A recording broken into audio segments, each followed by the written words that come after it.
네, 오늘은 복음으로 살아남기라는 제목으로 말씀을 잠시 전하도록 하겠습니다. 지금 바울은 안디옥에서 있었던 한 가지 사건을 회고하며 베드로를 책망하고 있습니다. 바울의 설명에 의하면 베드로의 식습관과 관련된 사건이었습니다. 12절을 보면 베드로는 이방인과 식사를 하고 있었는데 어떤 이유였는지 급하게 자리를 떠나게 됩니다. 당시 유대인의 관점에서 보면 이런 일들은 충분히 있을 수 있는 일로 보여집니다. 오히려 베드로가 이방인과 식사를 하고 있는 그 장면이 훨씬 더 큰 문제로 보이죠. 왜 더 큰 문제일까요? 유대인의 정결 율법을 보게 되면 하나님 앞에 그들은 받아지기 위해선 다양한 규정들을 지켜야 했습니다. 예를 들면 시체를 만지거나 부정한 음식을 먹게 되면 하나님 앞에 나아갈 수 없게 된 경우가 그렇습니다.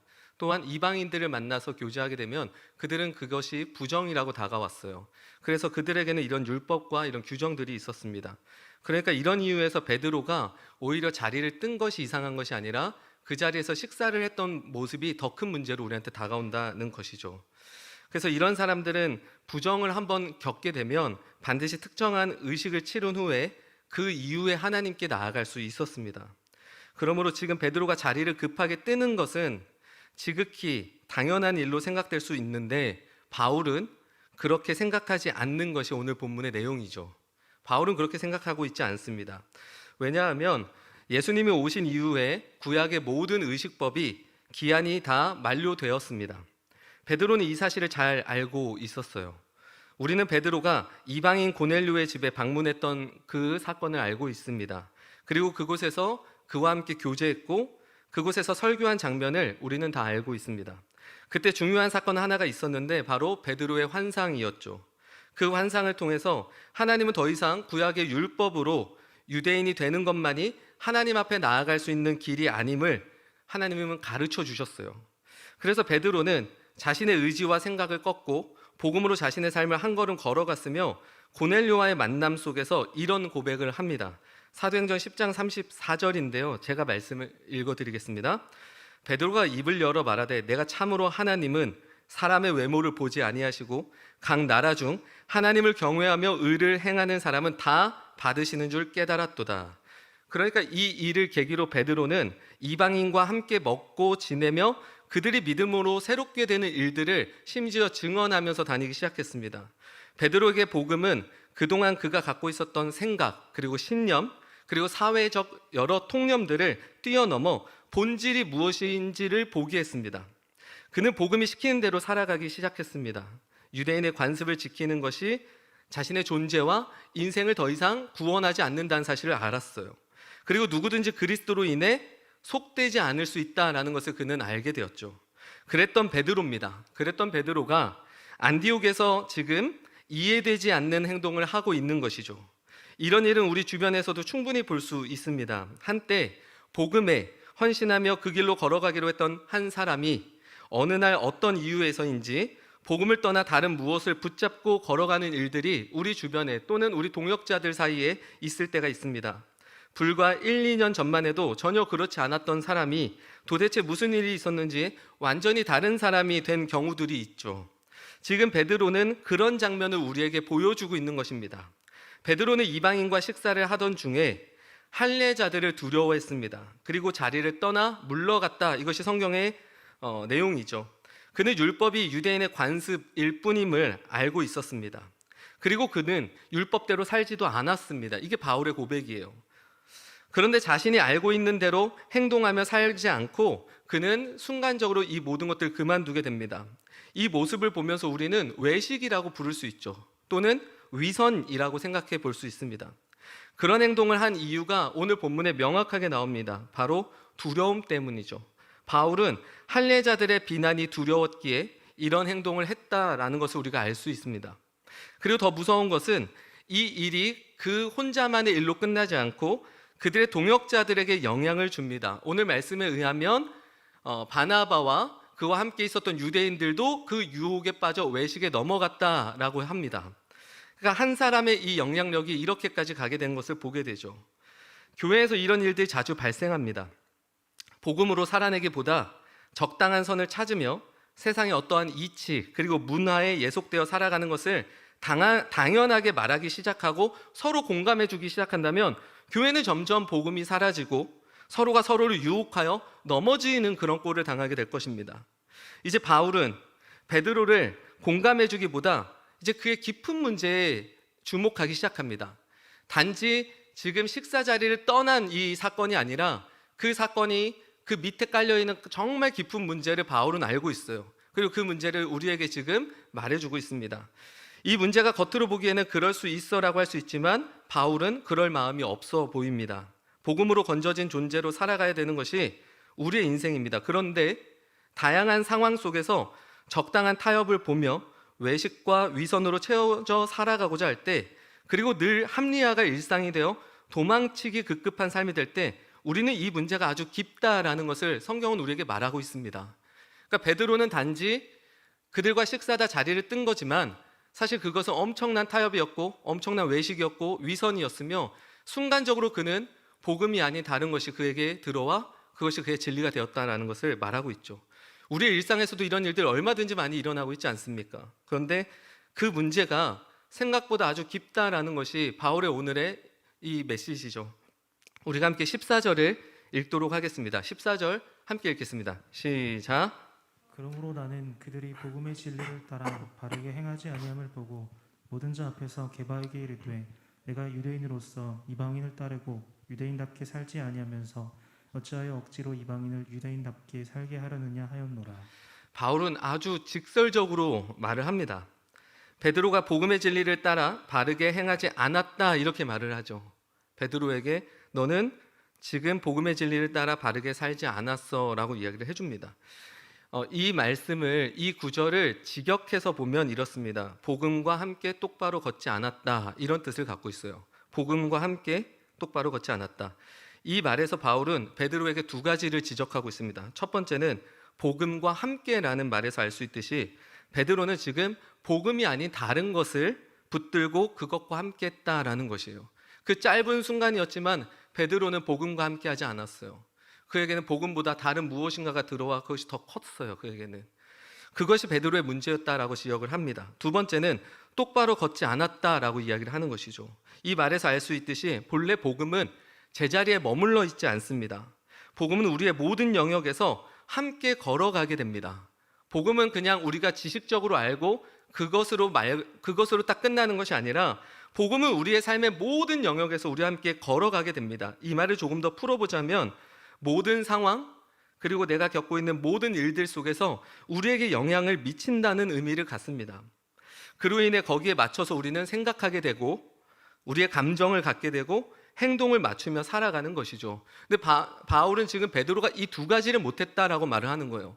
너가 복음과 함께하지 않았고 걷지 않았다. 그 순간을 말이죠. 이제 바울은 베드로의 이 사건을 조금 더 확장합니다. 어떻게 확장하냐면 이신칭의를 이야기를 하죠. 15절부터 우리가 19절인데요. 한 번 더 읽도록 하겠습니다. 15절에서 19절입니다. 시작. 우리는 본래 유대인이요 이방 죄인이 아니로되 사람이 의롭게 되는 것은 율법의 행위로 말미암음이 아니요 오직 예수 그리스도를 믿음으로 말미암는 줄 알므로 우리도 그리스도 예수를 믿나니 이는 우리가 율법의 행위로서가 아니라 그리스도를 믿음으로써 의롭다함을 얻으려 함이라. 율법의 행위로서는 의롭다함을 얻을 육체가 없느니라. 만일 우리가 그리스도 안에서 의롭게 되려 하다가 죄인으로 드러나면 그리스도께서 죄를 짓게 하는 자냐? 결코 그럴 수 없느니라. 만일 내가 헐었던 것을 다시 세우면 내가 나를 범법한 자로 만드는 것이라. 내가 율법으로 말미암아 율법에 대하여 죽었나니 이는 하나님에 대하여 살려 함이라. 베드로의 사건이 어떻게 이신칭의까지 가게 될까요? 지금 바울은 상당히 베드로가 갖고 있는 문제를 상당히 확장해서 지금 우리에게 이야기를 해주고 있습니다. 이신칭의의 핵심이 뭡니까? 정결입니다. 정결. 근데 이 정결함이 유대인들에게 있어서는 식사법과 관련이 있어요. 할례와 관련이 있고 그들이 지키고 있는 모든 규정과 관련이 있습니다. 즉 바울은 베드로가 이신칭의에 대해 알고는 있지만 그것을 지금 살아내지 못하고 있음을 말하고 싶은 것입니다. 그가 하나님 앞에 받아들여졌다라는 사실, 이것이 이신칭의죠. 근데 그 사실을 알고는 있지만 그는 그 순간 이대로 살지 못했다라는 것을 말하고 있어요. 어떤 부분에서 그렇습니까? 베드로의 행동은 그가 이방인은 속되지 않았어. 이방인도 정결하게 하나님 앞에 설 수 있어라고 생각을 했어요. 평소에 그는 그것을 믿고 있었고 확신을 갖고 있었어요. 그렇지만 순간 그의 행동은 이방인을 부정하다라고 보게 됐던 것이죠. 유대인들의 시선이 두려웠습니다. 그리고 그 두려움은 결국 그가 갖고 있었던 복음을 내려놓게 만들었어요. 그래서 타인의 생각과 타인의 의지가 그의 방향과 방식이 된 사건이 바로 오늘 이 본문에서 바울이 우리에게 보여주는 사건입니다.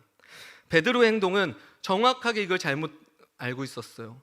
하나님 앞에 우리는 다 죄인이며 죄인인 우리를 하나님께서 받아주셨다라는 것이 이신칭이죠. 근데 순간적으로 베드로는 그들과 자리를 멀리했습니다. 왜요? 두려웠죠. 하지만 그 두려움 밑에 뭐가 깔려 있습니까? 그는 순간적으로 그들을 부정하게 본 것이죠. 베드로는 예수님으로 인해 하나님께 받아진 존재를 내려놓았습니다. 그리고 자신의 민족성과 유대인의 관습을 따라 이방인을 부정한 자로, 자신은 의로운 자로 구분한 사건이 이 사건입니다. 이 부분에서 이신칭의를 제대로 살아내지 못했다고 우리가 볼 수 있는 것이죠. 우리는 이신칭의를 안다고 합니다. 하지만 우리 삶에 어떤 영향을 미치는지 실제로 대화를 해보면 잘 모를 때가 많습니다. 이신칭의는 어떤 영향을 우리에게 끼칠까요? 이신칭이라는 말의 의미는 우리가 잘 알고 있는데 그것이 과연 우리 삶에 어떤 영향을 주고 있을까요? 그 가장 첫 번째 영향은 내가 누구인지 정확하게 매일 말해줍니다. 그래서 나를 믿고 의지하는 것에서 나오게 하죠. 나를 믿는 것에서 나오게 해요. 그리고 나를 의지할 수가 없어요. 내가 어떤 존재인지 아니까. 우리는 예수님의 은혜 없이는 누구도 온전히 살아갈 수 없다라는 것을 이젠 이 이신칭의를 통해서 알게 되는 것이에요. 그래서 뭘 자신할 수가 없어요. 그리고 이 사실은 나에게로 향했다가 타인으로 이제 가게 됩니다. 이제까지 내가 구분했던 모든 것들이 허물어지기 시작하죠. 세속주의에 찌들어 능력으로 사람을 평가하며 도덕주의에 물들어 나의 도덕성을, 타인의 도덕성을 평가하면서 선을 그으며 인간관계 했던 것들이 이제 무너지기 시작하는 거예요. 물론 우리 안에 늘 이 유혹이 도사리고 있어요. 하지만 적어도 이신칭의는 우리로 하여금 다시 이렇게 영향을 주고 있죠. 나도 하나님 앞에 선 죄인이고 저 사람도 죄인인 것이고 우리는 모두 그 은혜로 새롭게 된 존재라는 사실, 딱 이거 하나만 남는 것입니다. 이게 우리 안에 딱 남는 거예요. 그런데도 우리는 나의 이해관계가 앞설 때가 많죠. 내 기준과 사회에서 만들어준 틀로 인해 사람과 사람을 제대로 못 보는 경우들이 우리 안에 있습니다. 이것이 이신칭의를 제대로 누리지 못하는 우리의 모습이죠.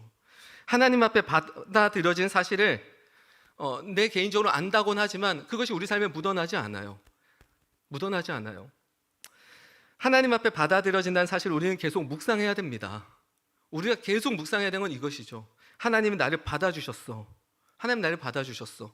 그리고 그 사실은 우리의 모든 능력이 거기서부터 나오게 될 것입니다.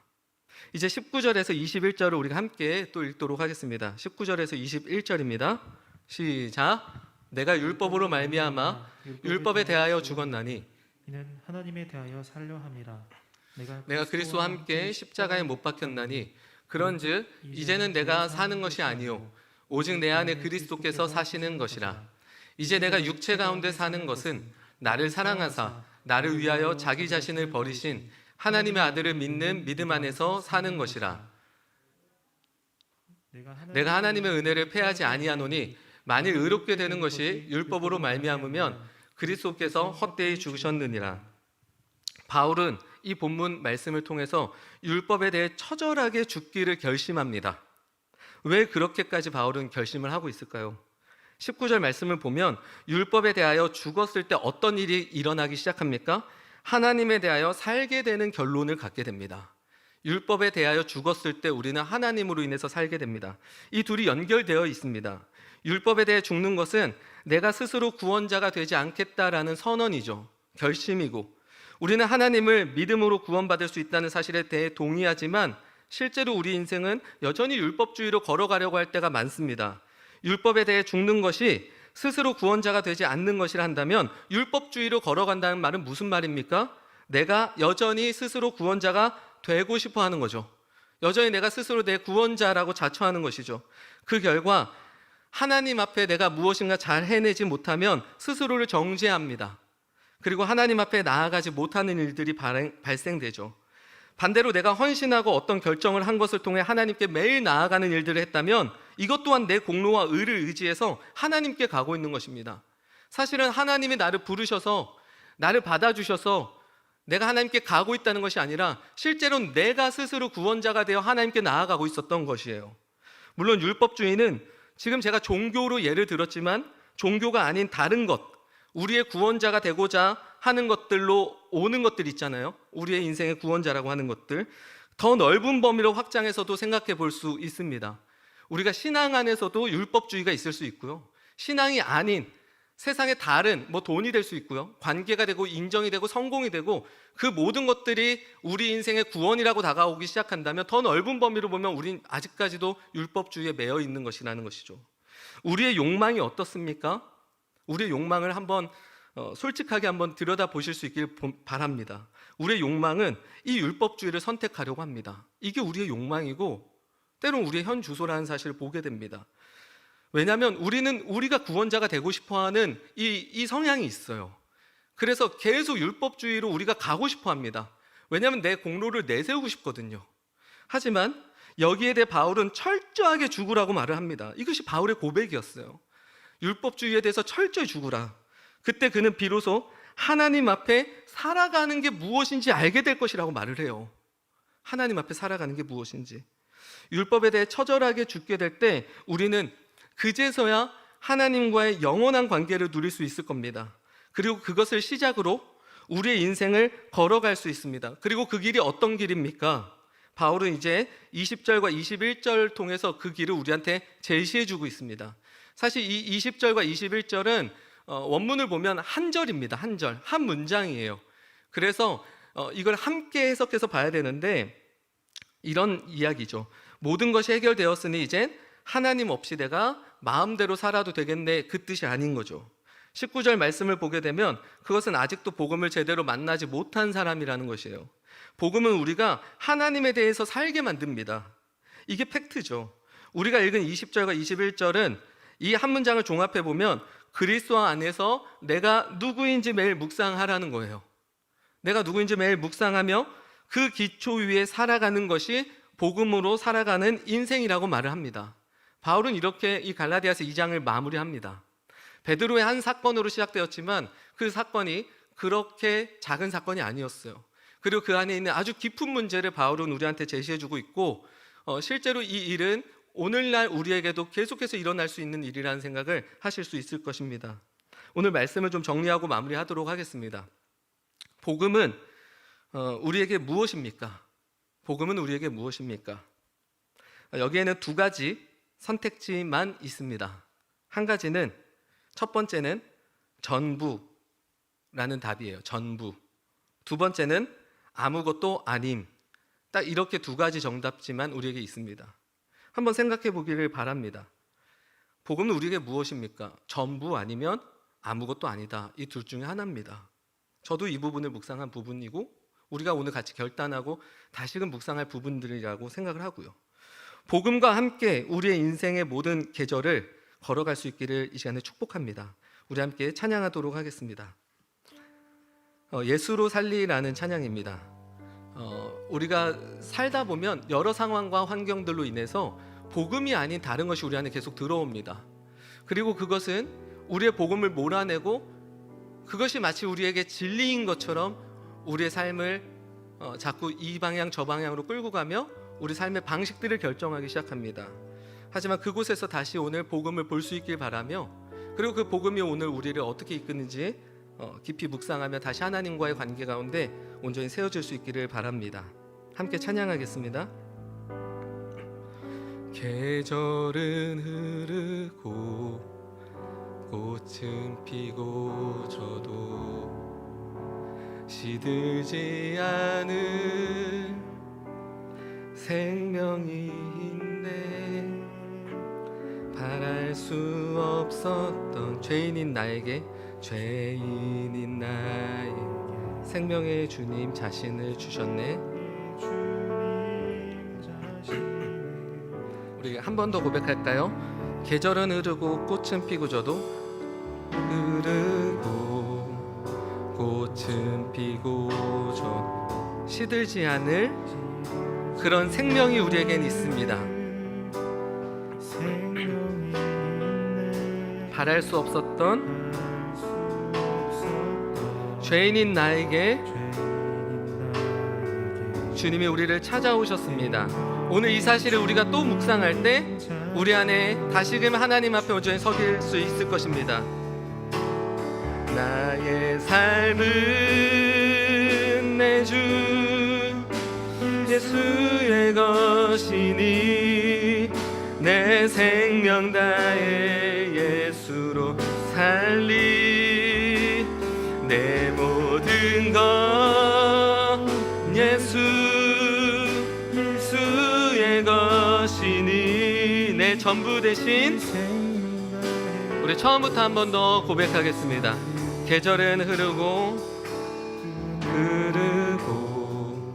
꽃은 피고 저도 시들지 않은 생명이 있네. 바랄 수 없었던 죄인인 나에게 생명의 주님 그 자신을 주셨습니다. 우리 이 부분을 다시 한 번 더 묵상하며 고백합시다. 계절은 흐르고 꽃은 피고 져도 시들지 않을 그 생명이 우리 안에 있습니다.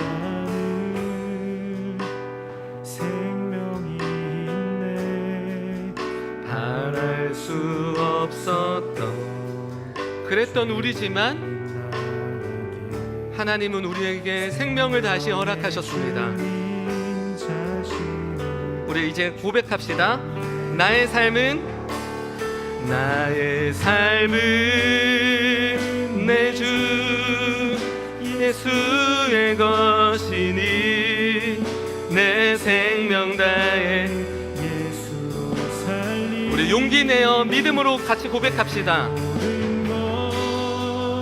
내 주 예수의 것이니 그렇게 살지 못했으며 그렇게 나아가지 못했던 우리의 현실들을 돌아보며 다시 한 번 더 은혜를 구합시다. 나의 삶은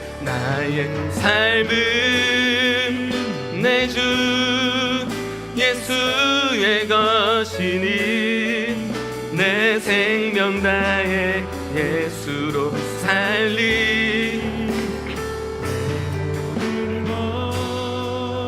내 주 예수의 것이니 내 전부 대신 우리 계속 고백합시다. 그런즉 이제는 나 산 것 아니요 그런즉 이제는 나 산 것 아니요 내 안에 주께서 사시는 것이라 그런즉 이제는 나 산 것 아니요 내 안에 주께서 사시는 것이라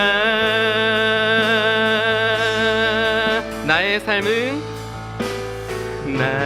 삶은 내 주 예수의 것이니 내 생명 다해 예수로 살리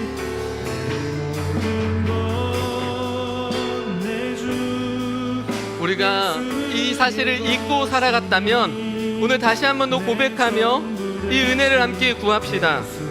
나의 삶은 주님의 것입니다.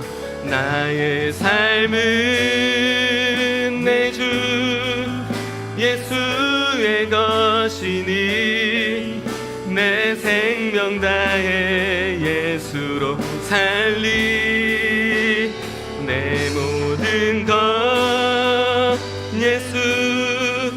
예수의 것이니 우리를 두렵게 하며 우리로 하여금 주저하게 했던 그 모든 순간들을 바라보며 다시 한 번 더 고백합시다. 나의 삶은 내 주 예수의 것이니 내 생명 다해 예수로 살리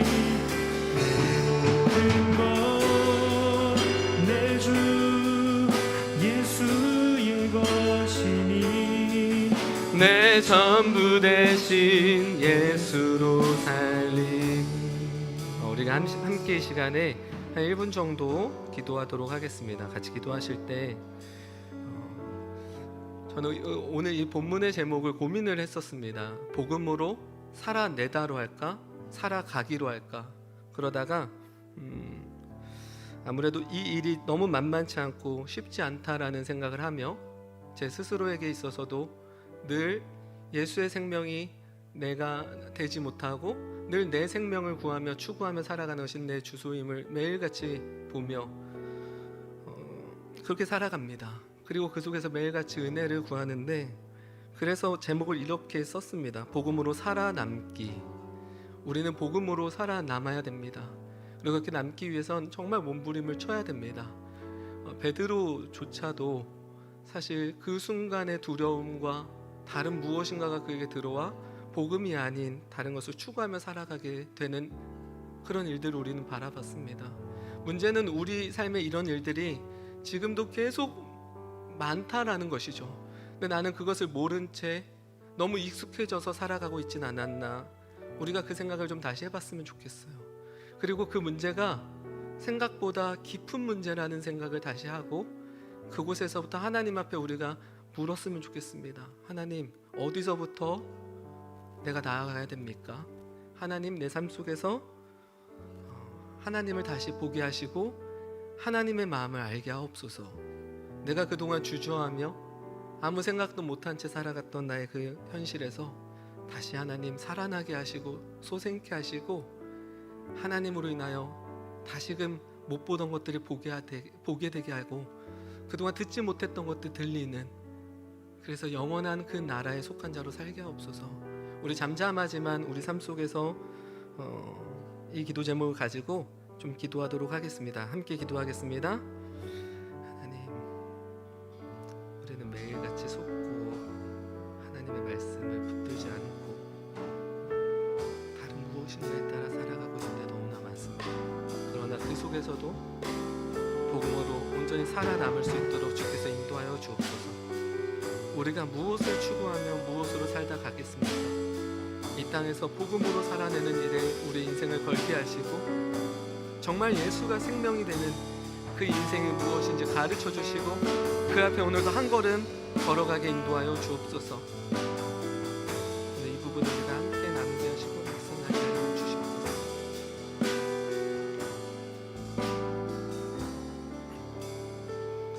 하나님, 복음과 함께 우리의 인생의 모든 계절을 걸어가고 싶습니다.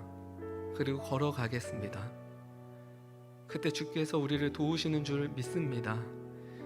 그동안 우리 현실에서 아무것도 보지 못하며 살아갔다면 하나님, 오늘 이 예배를 통하여 다시 하나님의 마음을 만나게 하시고 다시 하나님께서 우리의 삶의 주인 되어 주셔서 세상의 진리가 아니라 오직 하나님만이 우리의 진리가 되어 우리의 인생을 하나님 앞에 나아가는 그런 귀한 인생 되게 인도하여 주옵소서. 어렵고 힘들고 두렵지만 그럼에도 그곳에서 온전히 걷게 하시고 오늘 바울이 우리를 향하여 이렇게 외치며 고백했던 것처럼 이 고백이 우리 안에 계속해서 남게 하시고 이 고백을 따라 하나님, 내가 매일같이 누구인지 보며 그 속에서부터 하나님의 은혜를 구하며 살아가게 인도하여 주시옵소서. 이 모든 말씀 우리 주 예수 그리스도의 이름으로 기도드립니다. 아멘. 이제 우리 다 함께 주기도문으로 오늘 예배를 마치도록 하겠습니다. 하늘에 계신 우리 아버지여, 이름이 거룩히 여김을 받으시오며 나라의 마옵시며 뜻이 하늘에서 이루어진 것 같이 땅에서도 이루어지이다. 오늘날 우리에게 일용할 양식을 주옵시고 우리가 우리에게 죄 지은 자를 사하여 준 것 같이 우리의 죄를 사하여 주옵시고 우리를 시험에 들게 하지 마옵시고 다만 악에서 구하옵소서. 대개 나라와 권세와 영광이 아버지께 영원히 있사옵나이다. 아멘.